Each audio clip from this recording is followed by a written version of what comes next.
बम से उड़ाने की धमकी देने वाले 2 गिरफ्तार हो गए जो प्राण प्रतिष्ठा से पहले राम मंदिर को बम से उड़ाने की धमकी दे रहे थे। प्राण प्रतिष्ठा के दिन हजारों लोग होंगे अयोध्या में, हजारों लोग होंगे राम मंदिर के आसपास, राम मंदिर परिसर में और अंदर। खुद प्रधानमंत्री मोदी, योगी आदित्यनाथ होंगे। लेकिन उससे पहले जो धमकी दी गई, अगली तस्वीर में आपको दिखाऊं, यह धमकी आई कि ये राम मंदिर का फोटो देख रहे हैं, इस पे क्रॉस, योगी आदित्यनाथ की तस्वीर पर क्रॉस, और ये शख्स जो मास्टरमाइंड है इसने अपनी तस्वीर पर भी क्रॉस लगाया। साजिश का हिस्सा था।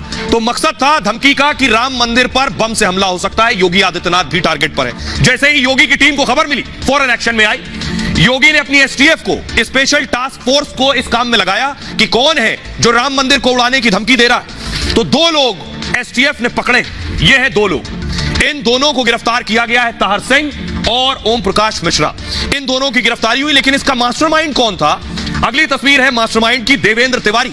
मास्टरमाइंड फरार है जिसने धमकी दी है। सवाल यह है कि अयोध्या में पहले से ब्लू जोन घोषित किया गया है क्योंकि सुरक्षा व्यवस्था चाक चौबंद है, और इस वक्त बहुत से लोग ऐसी साजिश करने की कोशिश करेंगे जो चाहते हैं माहौल खराब करना। इसलिए योगी का पुलिस प्रशासन पूरी तरह से सतर्क है और इसीलिए तुरंत कार्रवाई हुई और 2 लोगों की गिरफ्तारी हुई है। जल्द ही मास्टरमाइंड सलाखों के पीछे होगा।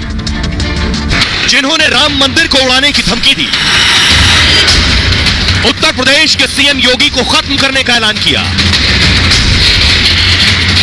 और एटीएस के खात्मे का भी खुला चैलेंज दिया। 1 हफ्ते के अंदर योगी ने उनकी हेकड़ी हवा कर दी। बम की धमकी वाले 2 चेहरे गिरफ्तार हो गए। मास्टरमाइंड ने मोबाइल जलाकर सबूत मिटाने की कोशिश की। रसूख के दम पर बचने का दांव चला, लेकिन कानून और योगी के डंडे से बचना मुश्किल ही नहीं, नामुमकिन है। मतलब मोहरों के बाद अब धमकी देने वाले मास्टरमाइंड की गिरफ्तारी की बारी है। और आइए आपको बताते हैं ये दोनों हैं कौन, इनकी गिरफ्तारी कैसे की गई। एसटीएफ के लिए बहुत मुश्किल था क्योंकि सबूत मोबाइल जला दिए थे जिससे धमकी दी गई है। ये है वो आरोपी, राम मंदिर और योगी को धमकी देने वाले शिकंजे में आ चुके हैं। लखनऊ से उत्तर प्रदेश एसटीएफ ने इन 2 आरोपियों को धर दबोचा है। एक आरोपी है ताहर सिंह और दूसरा ओम प्रकाश मिश्रा। 25 से 30 साल इनकी उम्र है, गोंडा के रहने वाले हैं। दोनों की गिरफ्तारी लखनऊ के गोमती नगर से हुई।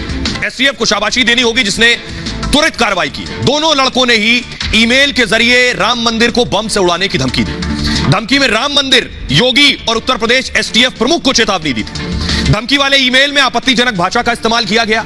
खूंखार दिखाने के लिए आरोपी ने खुद को कहा कि हम आईएसआई से जुड़े हैं। यूपी एसटीएफ ने ईमेल के आधार पर आरोपियों की तलाश शुरू की कि ये ईमेल आया कहां से। जांच में एसटीएफ ने साइबर टीम और सर्विलांस की मदद ली। सर्विलांस जो मोबाइल के बारे में जानकारी जुटाती है। जल्द ही खुलासा हो गया कि आरोपियों ने फर्जी आईडी से ईमेल भेजा है। आरोपियों ने धमकी के लिए 2 ईमेल आईडी का इस्तेमाल किया। एक ईमेल आईडी आलम अंसारी खान और दूसरी जुबैर खान के नाम से बनाई गई। दोनों ईमेल एक ही मोबाइल फोन पर बनाए गए, लेकिन इसके मोबाइल डेटा से इंटरनेट का इस्तेमाल नहीं हुआ। यानी जिस मोबाइल से मेल किया गया उस मोबाइल का इंटरनेट इस्तेमाल नहीं किया गया। इंटरनेट किसी दूसरे वाईफाई से लिया गया। एक किसान नेता के दफ्तर से वाईफाई के जरिए इंटरनेट लेकर मेल किया गया। अब आइए आपको सुनवाने जा रहा हूं दोनों आरोपियों को जो अपने बारे में बता रहे हैं। पुलिस ने पकड़ा है, सच कबूला है। सुनिए दोनों को जरा। मेरा नाम ताहर सिंह, पिताजी का नाम श्री पृथ्वीराज सिंह, गांव का नाम बिशंबरपुर, थाना धानेपुर, जिला गोंडा। ओम प्रकाश मिश्रा, सना भरत भुवन मिश्रा, निवासी भैरमपुर, कटरा बाजार, गोंडा।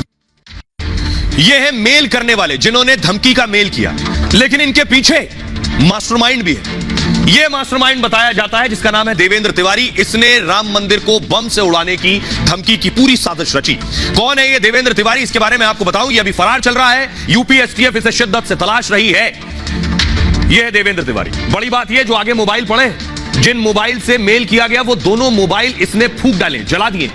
राम मंदिर और योगी की धमकी पर यह खुलासा हुआ है। धमकी का मास्टरमाइंड देवेंद्र तिवारी बताया जा रहा है। देवेंद्र तिवारी खुद को किसान नेता और गौ सेवक कहता है। देवेंद्र तिवारी ने ही ईमेल में धमकी मिलने का दावा किया। इसने कहा मुझे मेल आया और सबूत मिटाने के लिए इसने 2 मोबाइल जला दिए। देवेंद्र की कोशिश थी कि मोबाइल जलाकर वो बच जाएगा। मतलब मोबाइल से पुलिस एजेंसियों को चकमा देना चाहता था। रसूखदार होने की वजह से कई लोग इसकी मदद भी कर रहे थे। आपको बताऊं ये देवेंद्र किसान मंच और गौ सेवा परिषद के नाम से एनजीओ चलाता है। लखनऊ के आलमबाग में इसका एक मेडिकल कॉलेज भी है। इसी मेडिकल कॉलेज से उसने धमकी की पूरी साजिश रची। कॉलेज के 2 कर्मचारियों ने देवेंद्र की साजिश को अंजाम दिया।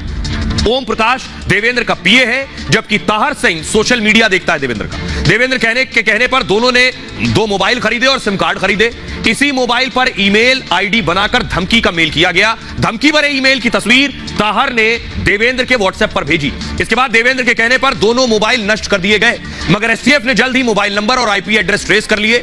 आईपी एड्रेस, जब इंटरनेट किसी का आप इस्तेमाल करते हैं तो उसका एक खास आईपी एड्रेस होता है, उस आईपी एड्रेस के जरिए ही पकड़ होती है। और देवेंद्र के दफ्तर तक पहुंच गई पुलिस, एसटीएफ, लेकिन तब तक वो फरार हो गया था। मास्टरमाइंड की तलाश जारी है, जबकि उसके 2 मोहरे अभी शिकंजे में हैं। सुनिए, आपको सुनवा रहा हूं, देवेंद्र को सुनिए, जो खुद कह रहा था कि उसे धमकी दी गई, जबकि ये इसकी खुद की साजिश रची गई थी। सुनिए।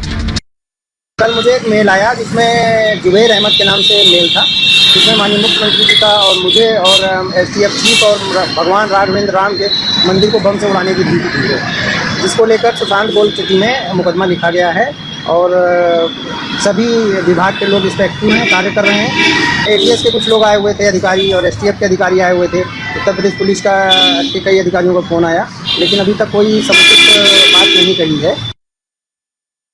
इस खबर को बिल्कुल हल्के में लेने की जरूरत इसलिए नहीं समझी गई क्योंकि 22 जनवरी को प्राण प्रतिष्ठा है राम मंदिर की। उसके बाद 4 रोज बाद 26 जनवरी है।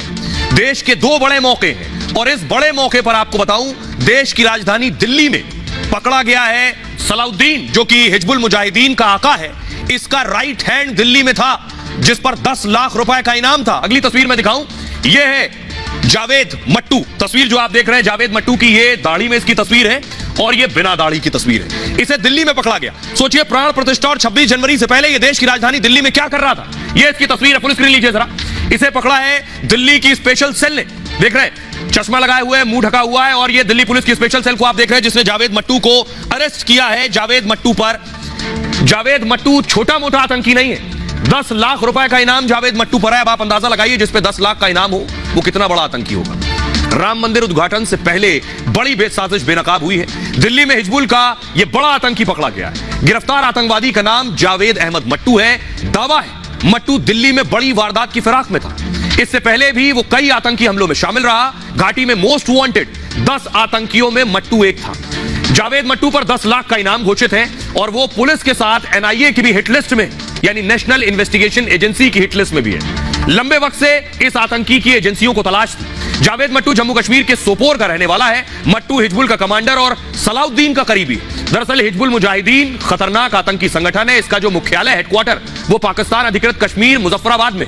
और हिजबुल का मकसद कश्मीर को भारत से अलग करना है, यानी भारत की अखंडता और एकता पर हमला करना। हिजबुल का सरगना सलाउद्दीन है, जो पाकिस्तान में। सलाउद्दीन को ग्लोबल टेररिस्ट घोषित किया गया है, लेकिन यह खूंखार आतंकी अब तक पकड़ा नहीं गया। सलाउद्दीन 1987 में जम्मू कश्मीर में चुनाव लड़ चुका है। आतंकवाद को बढ़ावा देने के आरोप में जेल में रहा है। जेल से रिहा होते ही हिजबुल में शामिल हो गया और पाकिस्तान चला गया। आतंकी जावेद मट्टू भी पाकिस्तान जा चुका है और पाकिस्तान के नापाक इशारे पर काम करता है, लेकिन दिल्ली में यह गिरफ्तार हुआ है।